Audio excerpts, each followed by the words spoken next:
કેન્દ્ર સરકાર દ્વારા લાવવામાં આવેલ હિટ એન્ડ રન કાયદાનો દેશભરના ટ્રક અને ડમ્પર ચાલકો દ્વારા વિરોધ કરવામાં આવી રહ્યો છે। ત્યારે ટ્રાવેલ ટુરિસ્ટ બસ અને ટેલીના ડ્રાઈવરો દ્વારા જિલ્લા કલેક્ટરને આવેદનપત્ર આપી રજૂઆત કરવામાં આવી। કેન્દ્ર સરકાર દ્વારા લાવવામાં આવેલા હિટ એન્ડ રન કાયદાનો દેશભરના ટ્રક અને ડમ્પર ચાલકો વિરોધ કરી રહ્યા છે, જેનો આજે બીજો દિવસ છે। ત્યારે મુંબઈ, ઇન્દોર, દિલ્હી, હરિયાણા, ઉત્તર પ્રદેશ સહિત અનેક રાજ્યોમાં ટ્રક ચાલકો દ્વારા ઠેર ઠેર ચક્કાજામ કરવામાં આવ્યા છે, જેના કારણે વાહન વ્યવહાર પર અસર જોવા મળી છે। ટ્રક ચાલકોમાં આ કાયદાને લઈને ભારે રોષ જોવા મળી રહ્યો છે અને તેઓનું કહેવું છે કે આ સંપૂર્ણપણે ખોટું છે અને સરકારે આ કાયદો પાછો ખેંચવો પડશે। સંસદના શિયાળુ સત્ર દરમિયાન કેન્દ્રીય ગૃહમંત્રી અમિત શાહે લોકસભામાં હિટ એન્ડ રનના કાયદા અંગે માહિતી આપતા કહ્યું હતું કે અકસ્માત કરનાર કોઈ વ્યક્તિ ઘટના સ્થળે ભાગી જાય છે અને ઘાયલ વ્યક્તિને રસ્તા પર છોડી દે છે તો તેને 10 વર્ષની સજા થશે, પરંતુ જો અકસ્માત સર્જનાર વ્યક્તિ ઘાયલને હોસ્પિટલ લઈ જશે તો સજા ઓછી થઈ જશે। ઉલ્લેખનીય છે કે હાલમાં પસાર થયેલા ત્રણેય સંશોધન કરાયેલા ક્રિમિનલ લો બિલને 15મી ડિસેમ્બરે રાષ્ટ્રપતિ દ્રૌપદી મુર્મુએ મંજૂરી આપી દીધી હતી। ત્યારબાદ હવે ભારતીય ન્યાય સંહિતા, ભારતીય નાગરિક સુરક્ષા સંહિતા અને ભારતીય સાક્ષ્ય સંહિતા બિલ હવે કાયદો બની ગયા છે। આ વિધેયકોને સંસદના શિયાળુ સત્ર દરમિયાન લોકસભામાં 20 ડિસેમ્બરે અને રાજ્યસભામાં 21 ડિસેમ્બરે પસાર કરાયું હતું। રાજ્યસભામાં વિધેયકોને કેન્દ્રીય ગૃહમંત્રી અમિત શાહ તરફથી રજૂ કરાયા હતા, ત્યારબાદ ધ્વનિમતથી પસાર કરાયા હતા, જેને લઈને ચક્કાજામ કરવામાં આવ્યા હતા।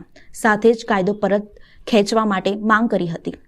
ટ્રાવેલ ટુરિસ્ટ બસ તથા ટેલીના ડ્રાઈવરો દ્વારા જિલ્લા કલેક્ટર કચેરીએ આવી સૂત્રોચ્ચાર કરી આવેદનપત્ર આપી રજૂઆત કરવામાં આવી હતી। અમિત શાહ સાહેબે જે કંઈક ડ્રાઈવરો માટે કાનૂન લગાવ્યો છે એના અગેન્સ્ટમાં, એના વિરુદ્ધમાં અમે અહીંયા કલેક્ટર સાહેબ પાસે રજૂઆત લઈને આવ્યા છે કે ભાઈ આ જે કાયદો છે એ ડ્રાઈવરોના હિતમાં નથી સાહેબ મારા, કે આ કાયદાથી ડ્રાઈવરોનું શોષણ બહુ જ ડ્રાઈવર લાઈફ ખલાસ થઈ જશે સાહેબ મારા।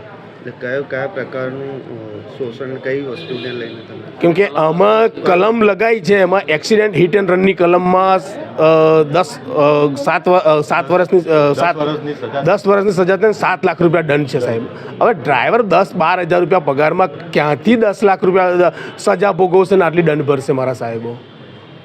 ક્યાંથી ભોગવશે? એટલે એનો આ ડ્રાઈવર લાઈફનું પતન થઈ જાય છે સાહેબ। અમારી માંગ શું છે? આ કાયદો રદ થાય એ જ અમારી માંગ છે।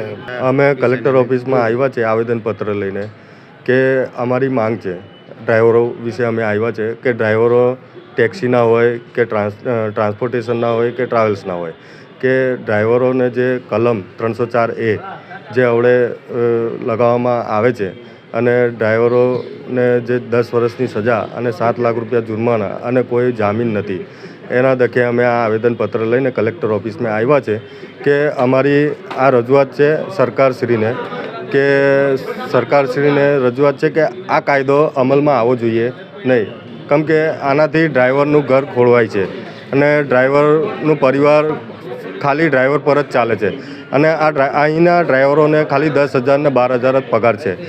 એ એટલા પગારમાં ભરપાઈ કરે, જેલ કાપે કે પોતાનું ઘર ચલાવે, એના માટે આ ડ્રાઈવરો અહીંયા આગળ ભેગા થયા છે અને કલેક્ટર સાહેબને નમ્ર વિનંતી છે કે અમારી આ વાત આગળ સુધી પહોંચાડે।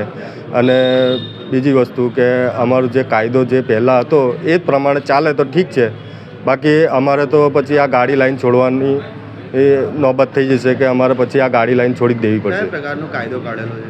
કાયદો રન એન્ડ હિટનો કાયદો કાઢ્યો છે, કલમ 304A, જેની અંદર ડ્રાઈવર એક્સિડન્ટ કરે અને ભાગી જાય તો એને 10 વર્ષની સજા અને 7 લાખ રૂપિયા જુર્માનો છે અને જામીન છે નહીં। હવે એની અંદર મેન વસ્તુ એ છે કે ડ્રાઈવર ત્યાંથી જગ્યા છોડે ના તો પબ્લિક એને મારીને ઢોર જેવો માર મારે છે અને કદાચ એવા સંજોગોમાં ડ્રાઈવર બી મરી જાય તો એનું શું?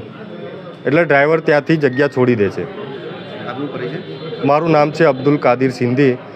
અમે ગોરવાથી આવ્યા છે અને બધા ડ્રાઈવરોને સાથે લઈને મળીને આ કામ કરવા આવ્યા છે।